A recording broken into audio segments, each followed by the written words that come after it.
We're here at the Fire Foundry graduation for 2025, where 12 young people just graduated the program and will hopefully be entering the fire service and other public safety careers.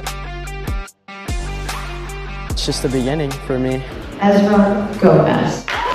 Definitely more motivated now, knowing that I can get through these tough times like I did this year to continue pushing forward in my career. So these programs are very important for us because they are starting at a grassroots effort here in Marin County, where we are taking people from our communities, empowering them with the knowledge, tools, and abilities to be able to work in public safety to give back to their community. Autumn Hall. I just didn't see many opportunities for myself, and I didn't know anybody. Finding Fire Foundry allowed me to create these pathways. I have a mentor who's a firefighter, and she just inspires me every day. The educational barriers were a big thing for me. There's a lot of support providing the education portion of the program. Preschool, they provide the textbooks. A good time for me to save money, and I also saved enough to get my own place, so I was able to take that step in my life as well throughout this year.